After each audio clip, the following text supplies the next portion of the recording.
Good morning YKMM। आपसे फिर से मिलने के लिए इतनी खुशी होता है क्योंकि परमेश्वर हम सबके अंदर कार्य कर रहा है और हमारे सबके बीच में वो है और हमसे प्यार करते हैं और हमें संभालता है। हालेलुया। तो आज हम प्रार्थना करेंगे और शुरुआत करेंगे हमारा सभा। धन्यवाद परमेश्वर इस समय के लिए। धन्यवाद परमेश्वर कि आप हमारे साथ है, हमारे अंदर है, हमारे दिल और हमारे मन को परखा रहा है परमेश्वर, और हमारी जिंदगी को चला रहा है परमेश्वर, और हमारे सब जरूरतों को आप पूरा करते हैं परमेश्वर। इसलिए हम धन्यवाद करता हूं। और आज परमेश्वर आपके वचन के द्वारा हम प्रार्थना करते हैं कि हम सब मन में और दिल में मजबूत हो जाएंगे आपके कार्य और भी जोशीला से करने के लिए, यीशु के नाम से आमीन और आमीन। ओके, तो आज मैं एक सोचा था कि क्या सिखाने के लिए, क्या समझाने के लिए, और परमेश्वर ने दिल में डाला कि एक कहानी बताने के लिए, एक कहानी का बताने के लिए, एक प्रभुता का परिवार, एक प्रभुता का परिवार। तो उसमें से देख रहा था कि एक आदमी है जिसका नाम है फेथफुल मतलब विश्वास योग्य, और वो बहुत ही विश्वास योग्य आदमी है, और उसने बहुत अपने कार्य, अपने जिंदगी, अपने हर चीज विश्वासी से कर रहे थे। और वो ऐसा आदमी था जो इस वचन में लिखा हुआ है, जो है यहाँ पे मत्ती 25 और 21 वचन में। उसके स्वामी ने उससे कहा, शाबाश, तुम भरोसे के लायक अच्छे दास हो। थोड़ी की सी रकम के संबंध में तुम विश्वास पात्र रहे, मैं तुम्हारे और अधिक का अधिकार दूंगा। भीतर जा और अपने स्वामी की प्रसन्नता में शामिल हो। तो ये ऐसा आदमी था जो वो हर काम में विश्वास योग्य था, और वो बढ़ते गया, और इसकी वजह से वो अच्छी तरह से रह रहा था। और उसके पास एक बीवी था, और उसकी बीवी का नाम था, क्या था उसका बीवी का नाम? प्रफुल्ल नहीं, प्रेयरफुल, मतलब वो हमेशा प्रार्थना करते रहता था। ऐसी औरत थी वो, और वो उसके साथ शादी किया उसने।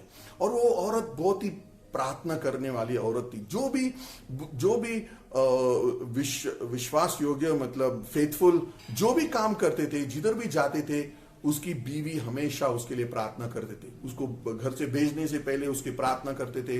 वो काम पे थे, उसके लिए प्रार्थना करते थे। वो वापस आते थे, उनके साथ प्रार्थना करते थे। हमेशा उसका सोच विचार हमेशा प्रार्थना में लगा हुआ रहता था। और जब भी उसका पति कुछ करने जा रहा था या कुछ भी नया चीज करने जा रहा था, कुछ भी, वो उसके साथ प्रार्थना करते थे, और हमेशा प्रार्थना के द्वारा ही करते थे। और उसकी बीवी को ऐसा लगता था कभी हाँ प्रार्थना में हाँ ये ठीक है या वो ठीक नहीं, या जो भी चीज है ना, उसको हर खड्डे से एक तरह से उसको बचा के रखते थे। वो विश्वास योग्य था, वो जाता था काम करने के लिए, मगर उसकी बीवी हमेशा प्रार्थना करते थे। और वो प्रार्थना करने वाली बीवी जैसी थी, वो इस तरह का बीवी था वो। अब ऐसा हुआ कि यीशु कहीं प्रार्थना कर रहा था। जब वह प्रार्थना समाप्त कर चुका तो उसके एक शिष्य ने उससे कहा, हे प्रभु, हमें सिखा कि हम प्रार्थना कैसे करें, जैसा कि यूहन्ना ने अपने शिष्य को सिखाया था। तो उस तरह से वो प्रार्थना करने वाली औरत थी। हमेशा वो प्रार्थना करते थे, और वो सिर्फ प्रार्थना ही नहीं करते थे मगर दूसरों को भी सिखाते थे कैसे प्रार्थना करने के। और उसका रिश्ता परमेश्वर के साथ इतना करीब था, जब भी उसके पास जाते थे समझ में आता था कि उसका रिश्ता बहुत ही करीबी था परमेश्वर के साथ, क्योंकि वो हमेशा प्रार्थना में लगा हुआ रहता था। और दूसरों को भी सिखाते थे, तुम्हारा रिश्ता भी परमेश्वर के साथ बढ़ा सकते थे, क्योंकि परमेश्वर हर एक के प्रार्थना सुनते हैं, मेरा ही नहीं सुनते हैं। और उस तरह से वो हमेशा परमेश्वर में लगा हुआ रहता था, क्योंकि उसका प्रार्थना हमेशा बढ़ते रहता था, हर चीज में वो प्रार्थना करते रहता था। और उनके पास एक बच्चा था। उसका बच्चे का नाम था डिलीजेंट का मतलब है तत्पर या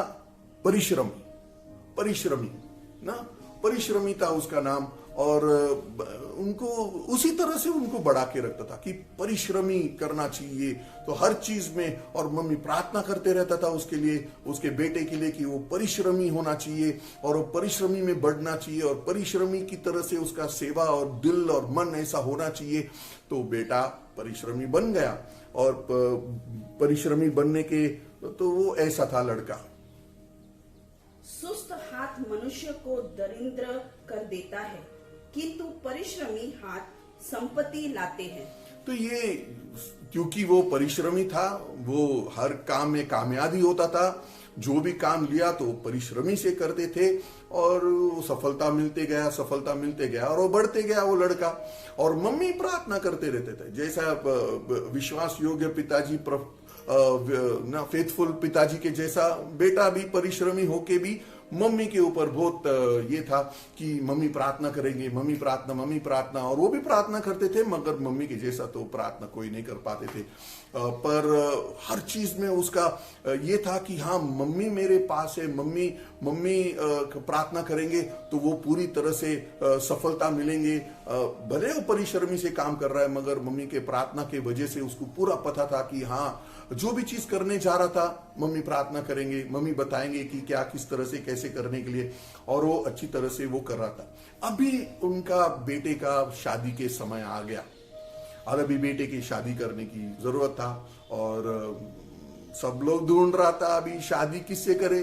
इतने अच्छी परिवार है, इतनी अच्छी तरह से उनने संस्था बनाया, मजबूत है ना, और बहुत सारा समस्या के द्वारा उन लोग आगे निकल के आया क्योंकि पिताजी विश्वास योग्य था, मम्मी प्रार्थना करने वाली थी और बेटा भी परिश्रमी था। तो कुछ भी मतलब वहां पे अभी किसके साथ शादी करूं, तो पहला आया वहां पे शादी करने के लिए वो बहुत बुराई था। बुराई लड़की एक नाम आई उनके साथ शादी करने के लिए। तो जब बुराई आया उनके साथ शादी करने के लिए होता है नहीं नाम ही नहीं बाबा ये तो डेंजर है, इसके साथ नहीं शादी कर सकते हम लोग, नहीं बाबा नहीं। फिर आया एक और हानि आया और उसके बिल्कुल नुकसान वाला आया। हानि आया और नुकसान भी आया, बोलते बाप रे ये कैसी क्या लड़की है ये, नहीं बाबा नहीं चाहिए। फिर दो अच्छे दोस्त थे उसका, और एक था सांठगांठ का अच्छा दोस्त धोखेबाज था। सांठगांठ धोखेबाज दोनों अच्छे दोस्त थे और उन्होंने देखा ये लड़का, अरे ये परिश्रमी लड़का है, बहुत ना परिवार में बहुत सारी चीज है, तो उन्होंने सोचा ये लड़के को पटाना चाहिए। दोनों में से एक तो मिल गया तो उन लोग ने बहुत कोशिश किया उसको पटाने के लिए और एक तरह से पट भी गया घर के अंदर। किसको मिला? माँ को मिला।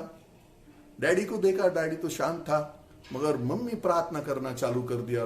नहीं कुछ गड़बड़ लग रहा था इसके बीच में, और उसने बेटे को बोला नहीं बेटा आप तो परिश्रम है, मगर परिश्रम ने अगर धोखेबाज से शादी किया तो क्या होने वाला है। तो बेटा ने सोच में आ गया, लड़की अच्छी थी मगर धोखेबाज और सांठगांठ था। सांठगांठ मतलब डिसकनाइविंग, अगर आप मतलब कैसा जुगाड़ करने के लिए और किस तरह से अपने मकसद को पहुंचने के लिए, ऐसा वो लड़की था।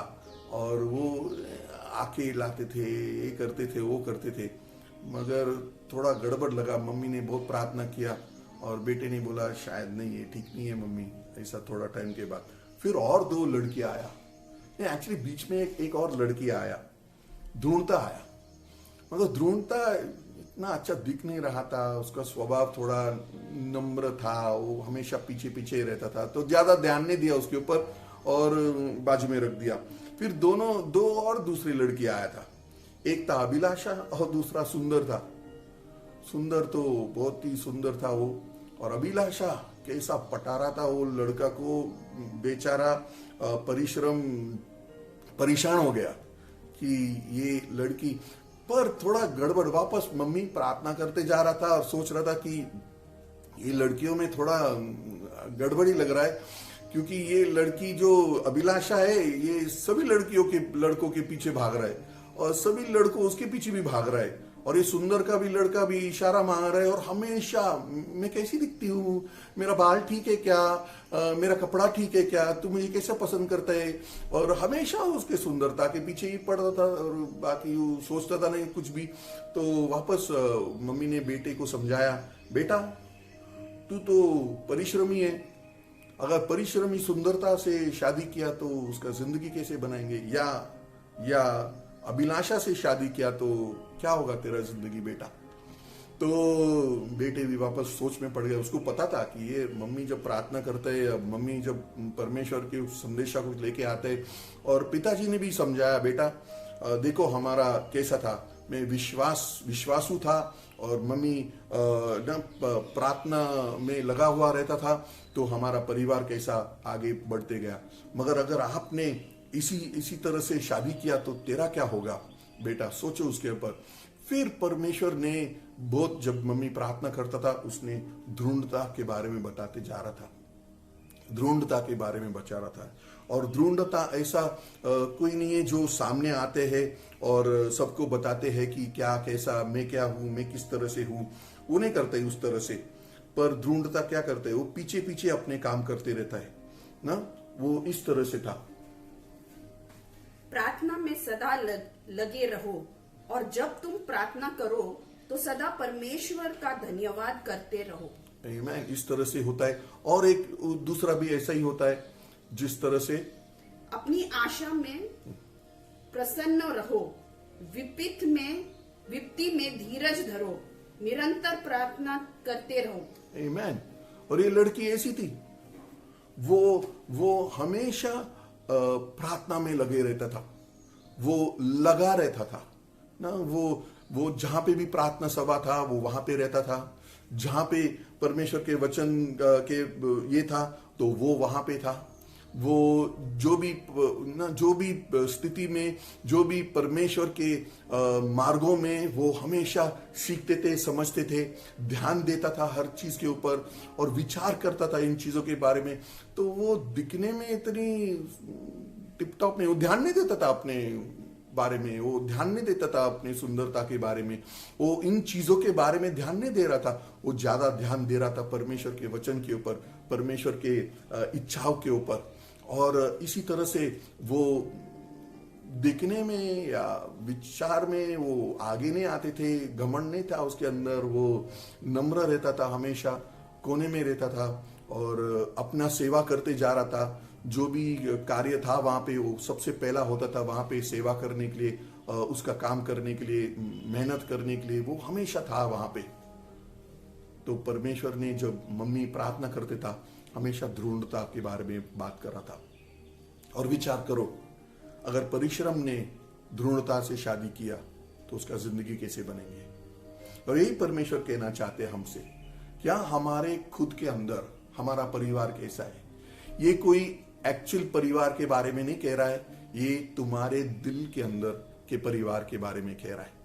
तेरे दिल के परिवार कैसा है, तेरे मन के परिवार कैसा है। क्या तुम्हारा पिताजी है, तुम्हारे शरीर के अंदर, तुम्हारे अंदर, क्या तुम्हारा पिताजी विश्वासु है, विश्वास तुम्हें चला रहा है, विश्वास तुम्हारा अगुवाई है वहां पे। क्या तुम हमेशा तेरे दिल के अंदर प्रार्थना लगे रहता है, या तुम अपने ऊपर विश्वास करते हैं और भागते हैं, या प्रार्थना करके तुम्हारा विश्वास को भगा रहा है कि हर चीज तू परमेश्वर के चरणों में लेके आते हैं ताकि वो बताएंगे कि किस तरह से, कैसे तुम्हारा विश्वास को चलाने के लिए और तेरे परिवार को किस तरह से आगे बढ़ने के लिए, ताकि उस दिन जब आएंगे वो बोलेंगे शाबाश शाबाश, वो परमेश्वर के शाबाश के लिए तुम विश्वास। कई लोग विश्वासी है मगर गलत चीजों में विश्वासी है, गलत चीजों के ऊपर ध्यान देते हैं, गलत चीजों के पीछे भागते हैं। मगर जो विश्वासी प्रार्थना में लगा हुआ रहता है तो परमेश्वर उसको मार्गदर्शन देता है कौन सी चीज में आगे बढ़ने के लिए, और उसका बेटा हमेशा बन जाएंगे परिश्रम। जो विश्वास का मम्मी प्रार्थना है वो परिश्रम बन जाता है, उसका स्वभाव परिश्रम बन जाता है। और जब तुम्हारा बेटा पैदा हो जाता है, विश्वास और प्रार्थना का बेटा जब परिश्रम बन जाता है, तो जब उसका शादी करने के लिए समय पे आप ध्यान रखो, विचार करो कि कौन सी चीज के पीछे तुम्हारे बेटे को भेज रहा है, कौन सी चीज के परिश्रम कहां पे जुड़ना चाहिए। कई लोग परिश्रम करते हैं बुराई, निकम्मा, नुकसान, परिश्रम करते हैं इसके पीछे, ध्यान देते हैं उसके पीछे, विचार करते हैं इनके पीछे, और इसकी वजह से वो धोखेबाज भी हो जाते, फंस जाते उस चीज के अंदर। और सांठगांठ मतलब हम अपने आपस में दोस्तों से मिलते हैं और विचार करते हैं कैसा बुरा करने के लिए, दूसरे के बुरा कैसा करने के लिए ना, और हमेशा हमारे अभिलाषाओं के पीछे हम फंस जाते हैं, और एंड में हम खुद के बारे में सोचते, बाहर के शरीर के बारे में सोचते हैं, और वो चीज तुम्हें गिराते हैं और मिटाते हैं। मगर अगर हम अपने परिवार को स्वच्छ रखना है, अच्छा रखना है, मजबूत करना है और आगे दौड़ना है, तो दृढ़ता से शादी करनी चाहिए। अपने बेटे को दृढ़ता से शादी करवाना चाहिए और उसके द्वारा भागना चाहिए आगे, और हमेशा लक्ष्य रखते हुए कि हमें कहां पहुंचना है, और उसकी और दृढ़ता से जाना जरूरी है कि हमारा मन और दिल इधर उधर फिसलेंगे नहीं, गिरेंगे नहीं, और हम कमजोर नहीं बन जाएंगे। परंतु अगर हम विश्वासी है, प्रार्थना लगा हुआ रहता है, परिश्रम करते जाएंगे, तो हम दृढ़ता से आगे बढ़ते जाएंगे, और हम एक दिन वहां पे पहुंच जाएंगे जहां पे हमारा स्वामी, जो हमारा मालिक, जो हमारा पिता है, जो हमारा दोस्त है, वो बोलेंगे शाबाश, तूने अच्छा काम किया, अच्छा किया, आओ मेरे राज्य में आओ, और भी जिम्मेदारी बन जाओ, और भी कार्य करो, और भी मेरे आराम में मजा ले लो। ये हमारा होगा, हमारा पूरा शरीर भरा हुआ रहेंगे परमेश्वर की प्रभुता का, और हमारा खुद के परिवार, और ये भी सोचना है ना कि हमारे परिवार, ये तो हमारा खुद के लिए जरूरी है। फिर सोचो तुम्हारे परिवार तो किस तरह से सोच रहा है, तेरे परिवार किस तरह से होना चाहिए, कैसा होना चाहिए, पिताजी कैसा है तुम्हारा, मम्मी कैसा है तुम्हारा, तू कैसा है वहां पे, तेरे पति कैसा होना चाहिए, तेरे बच्चे को किस तरह से चाहिए, सोचना है, विचार करना है। क्योंकि हमने देखा है ये वचनों के द्वारा दूसरे के लोग, दूसरे के सोच, दूसरे के विचार का क्या अंजाम होने वाला है। पर हम जो प्रभु में हैं, जो प्रभु ने चुना है, हम उसके बारे में सोचना है और उसके बारे में विचार करना है। आमीन। कि हमारा जिंदगी हम कहाँ लेके जाना चाहते हैं, हमारे परिवार को हम कहाँ लेके जाना चाहते हैं, हमारे संस्था को हम कहाँ लेके जाना चाहिए, हमारा चर्च को हम कहाँ लेके जाना है। आमीन, आमीन। इन हम प्रार्थना करेंगे और फिर आगे की सभा देखेंगे क्या होना है। आमीन। और परमेश्वर, हम धन्यवाद करते परमेश्वर कि आपने सिखाया हमें, आपने समझाया हमें परमेश्वर कि कितना जरूरी है परमेश्वर कि हमारा शरीर को, हमारा मन को, हमारा प्राण को परमेश्वर, वो एक परिवार को किस तरह से आपके अंदर प्रभुता में रखने की जरूरत है। और हम प्रार्थना करते हैं कि हर एक जन परमेश्वर ध्यान देंगे अपने खुद के ऊपर, परमेश्वर ध्यान देंगे कि उसके अगुवाई कौन करने वाला है, उनको चलाने वाला मम्मी कौन है परमेश्वर, और उनके बच्चे कैसे है परमेश्वर, उनके संतान, उसके बीवी कैसे है परमेश्वर। विचार करेंगे हमारे खुद के शरीर के अंदर और हमारे खुद के परिवार के अंदर किस तरह से स्वभाव है हमारा घर के अंदर और हमारा संस्था के अंदर, हमारा कलीसिया के अंदर। ध्यान देंगे परमेश्वर और जोशीला से आगे दौड़ेंगे उन चीजों को हासिल करने के लिए जिसके लिए आपने अपने शरीर को, प्राण को और आत्मा को क्रूस पे चढ़ा दिया, ताकि हम विजय पाएंगे यीशु के नाम से। आमीन, आमीन। धन्यवाद।